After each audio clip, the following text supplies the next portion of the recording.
how do you take your content marketing and move at a pace that's relevant and it's going to benefit your communities? So what do these two guys have in common? Hopefully does anybody know who these guys are? All right, so while you might not agree morally or ethically with the gentleman on the left, that's Larry Flint, publisher, founder of Hustler Magazine. The gentleman on the right is Mr. Sexter, Anthony Weiner. Oop. So this was this huge topic going on, right? Early in June, this massive conversation online. Mass market media was covering it. Every blog, every news site, they were just all over this story like white on rice. So what does Larry Flint do to take advantage of this? Now again, while you might not morally agree with what Larry does, he's a brilliant marketer. So what does he do? He offers Anthony Weiner a job. So he focuses on sending out this blog, offering Anthony Weiner a position in his company. So what happens is every journalist is looking for paragraph number 2. Right? They're going to have that opening story. Yeah, Anthony Weiner gets busted for sending these lewd text images. So Hustler Magazine and Larry Flint become paragraph 2. Real time, every search engine news outlet is covering his job offer to former Congressman Weiner. Right? He dominates the search because he did it that day. Because it was relevant and topical, it becomes part of the news feed. It becomes part of all these conversations that are taking place online. And it gets picked up by hundreds of thousands of different sites online. Okay, so content marketing, right? It's gaining huge traction. Mass marketers are coming to the online space through content now. It's a major shift in online advertising. So the challenge is for them is how do they reach the right audience? Because as you scale with content, you generally tend to lose relevancy, right? So they're investing a lot more money. They're figuring out ways to create content, and they're figuring out ways to distribute it.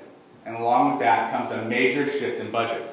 So there's a great opportunity for communities, whether it's a blog homepage that you guys run, followed by the community itself with threads and posts, and this great conversation that's taking place inside the community, to shift those budgets to that content source, right? And major players are taking part of this now.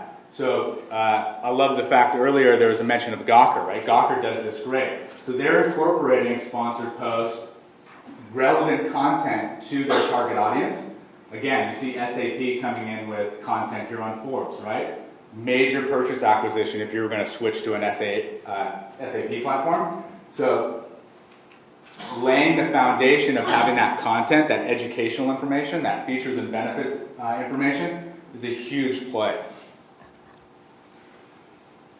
And again, reinforcing what the previous speakers have said, content is a phenomenal way to gain immediate trust and loyalty with the visitors to the site.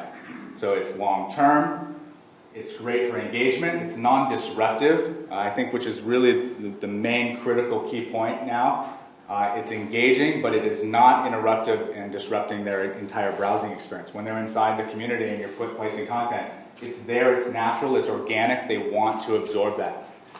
And then it's for long-term value, it increases the value proposition of your site as well. So I did some real-time marketing on my own. I actually changed the deck as I was listening to the previous speakers. And he mentioned about the content well. So this is eye tracking software. I threw this in here last minute that shows it really is all about the content. These are devices that track people's browsing experience, and it's showing here very clearly that there is absolutely no visibility on the right-hand side. It's all about the content well. Right? Why content is so great, and why a lot of big advertisers are switching to it, big brands are switching to it. It really complements all the other forms of advertising that they're doing. Whether it's online or traditional advertising, they can use content to reinforce all of those other buys. And so it plays really good, whether it's display advertising through banners, Your normal search, SEO, SEM plays, as well as the big, 800-pound gorilla in the room right now, which is social, whether you're doing Twitter or Facebook or whatever type of advertising in those spaces. So hopefully everybody here is aware of this campaign, right? It's been a year. That stands for The Man Your Man Could Smell Like. I'm on a Horse campaign from Old Spice. I want to give you a little bit of backstory about this. This is real-time marketing at its absolute finest. The story is that Unilever, the brand that owns Dove, was going to run a major Super Bowl commercial. And they were pushing it to women. Because women are controlling the buying purchases in the household, they were going to promote men's body wash to the women during the Super Bowl. Well, P&G, the owner of Old Spice, says we got a big problem. They're going to take over this market space. They're going to dominate men's body wash. What do we do? So they came up with this campaign, and I'll play it here because I get a kick out of it. So. Hello, ladies. Look at your man. Now back to me. Now back at your man. Now back to me. Sadly, he isn't me. But if he stopped using lady-scented body wash and switched to Old Spice, he could smell like he's me. Look down. Back up. Where are you? You're on a boat with the man your man could smell like. What's in your hand? Back at me. I have it. It's an oyster with 2 tickets to that thing you love. Look again. The tickets are now diamonds. Anything is possible when your man smells like Old Spice and not a lady. I'm on a horse. So it's just great content, right? And the reason why they come up with it is because they have no budget to compete against Unilever's Super Bowl commercial. So what happens is, it becomes this internet fascination point, right? And hundreds and hundreds and hundreds of video responses get made, taking that content in all of these various channels, whether it's a blog or forum or news outlets, and they start interacting with this content independent of the brand. So what ends up happening is things like this. Karan Butler, look at your man. Now back at me. Now back to your boy. Now back to me. Sadly, he's not as cute as me. But if he stopped using lady-scented body wash, If I use curry powder, he could smell just like me. Look down. Back up. Where are you? You're on a boat. the boy your man could smell like. What's in your hand? Now back at me. It's an oyster. Open up. It's 2 tickets to that thing you love. Look again. The laptop is now a celestial sandwich here in the snack zone. Anything is possible when your sausage tastes like a sausage that's spicy and not a lady. I'm on a horse. Old Spice? I tell you, I love that commercial so much, I'm about to buy me some Old Spice. Every man in the world wants to smell like our next guest. There are very few commercials that are that special that people really pay attention to. On the heels of this overwhelming success, an encore performance was a no-brainer. But Old Spice wanted something more engaging. How could the man your man could smell like have a conversation with his fans on a more intimate, personal level? You tell me. And so the response campaign was born. In 2.5 days, a Wieden & Kennedy team of creatives, digital strategists, developers, and producers filmed 186 video responses to fans and celebrities, culled from questions on Twitter, Facebook, Reddit, and more. These real-time messages were then posted on YouTube, sparking a sensation that would become the fastest-growing and most popular interactive campaign in history. On YouTube, 12755JDH commented, I love these commercials. And I love you. Monica Smile. And I've renamed my kingdom Elenopia. So that was a response to Ellen DeGeneres. Please excuse me, I have another call. Oh, hello, dangerous prairie wolf. This voicemail is now diamonds. Do-do-do-do-do.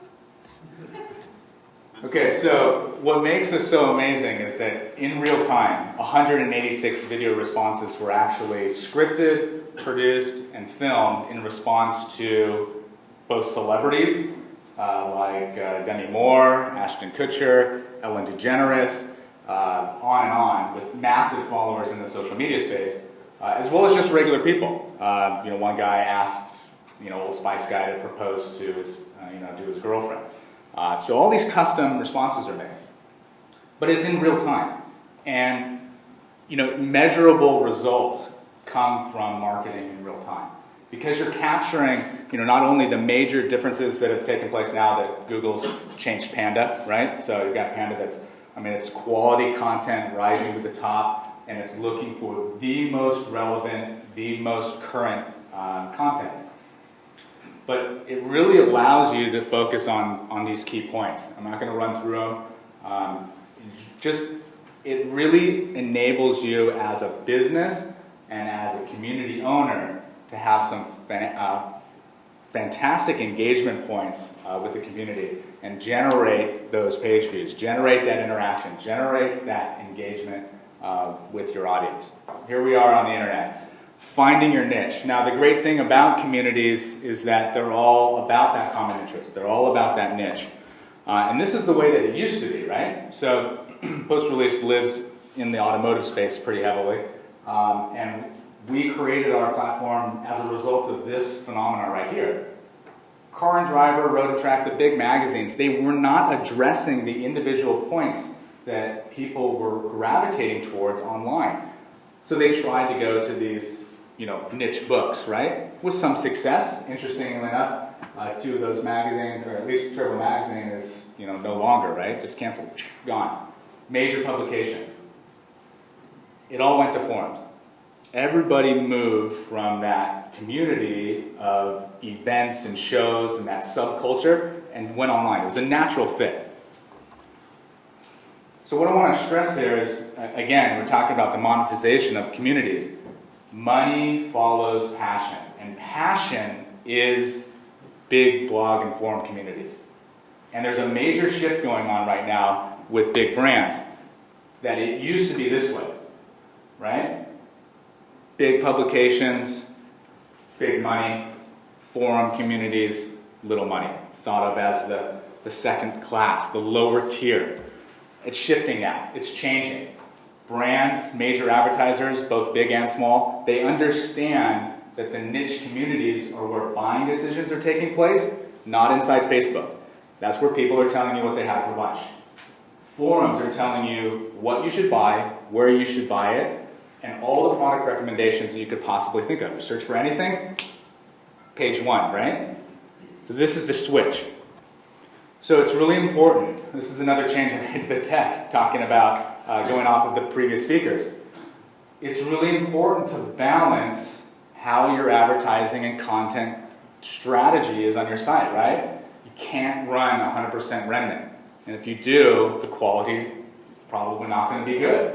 So you got to figure out a way to blend that good content with that fill. Obviously, we all need to make a living and earn revenue.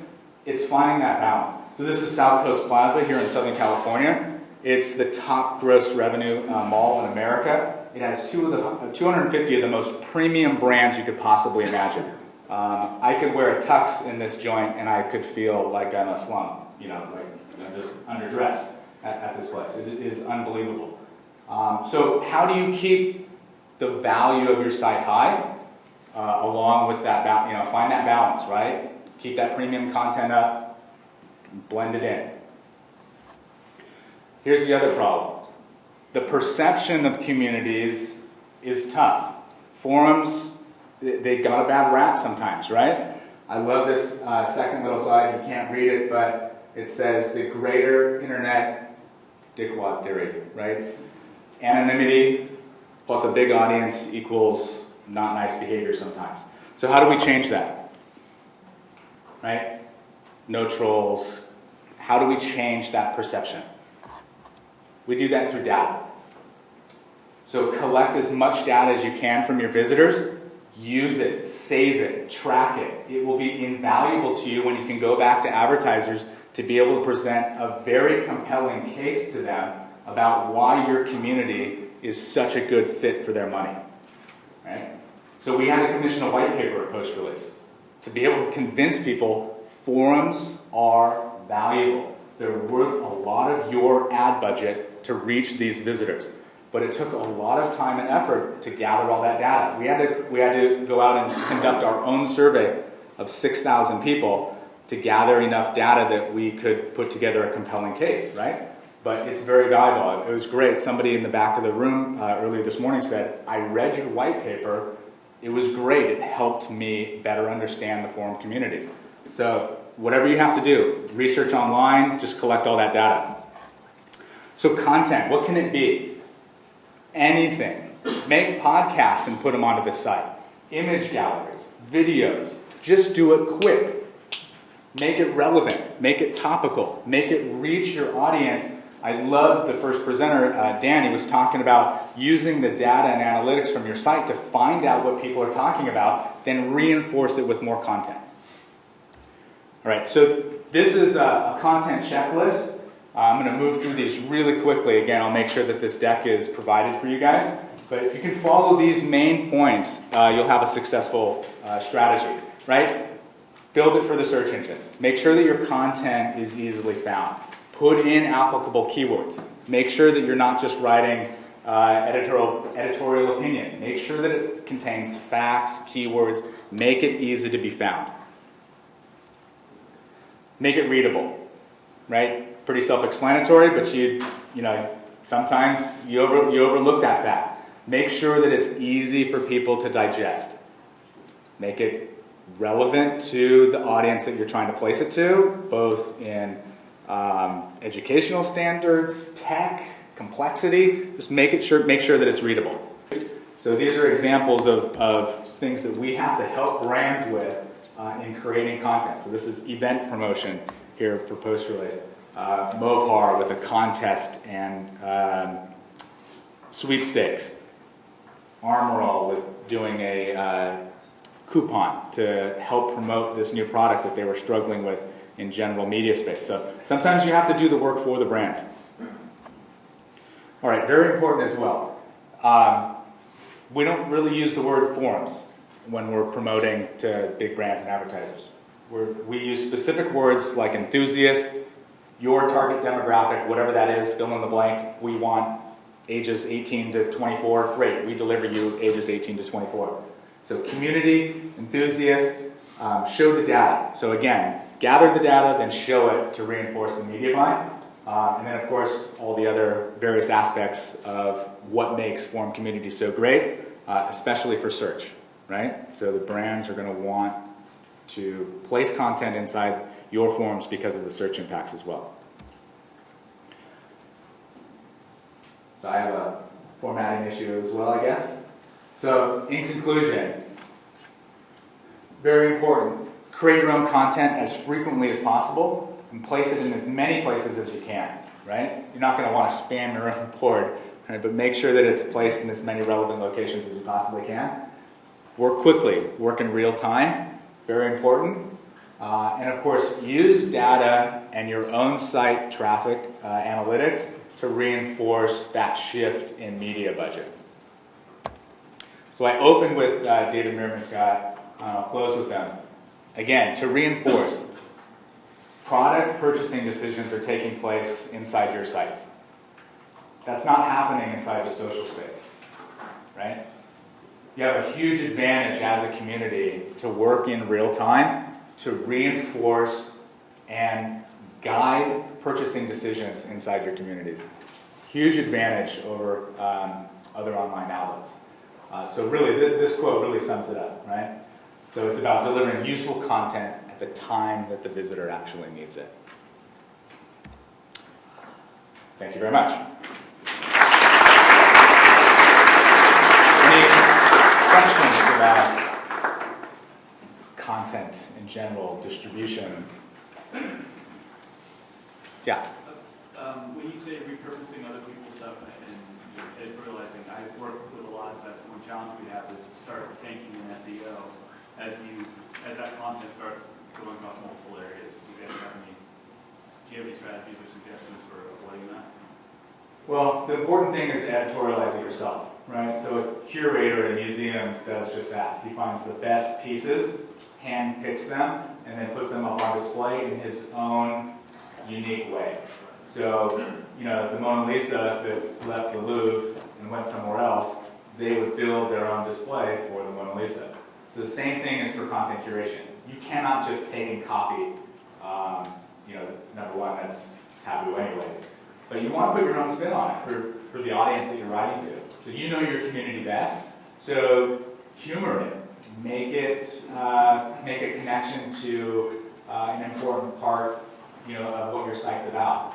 And it doesn't necessarily have to be 100%, I'll just use an example of, a Mustang, right? So, in a Mustang website, forum, it doesn't always have to be about Mustang. Maybe it's about Pandora integration for radios and how that'll make your Mustang readers' lives easier if they have an iPhone and they can do Pandora integration with their radio and the new things that Microsoft is doing with Ford. It's an interesting way to connect the reader base to the content, but you have to make it your own and make it relevant.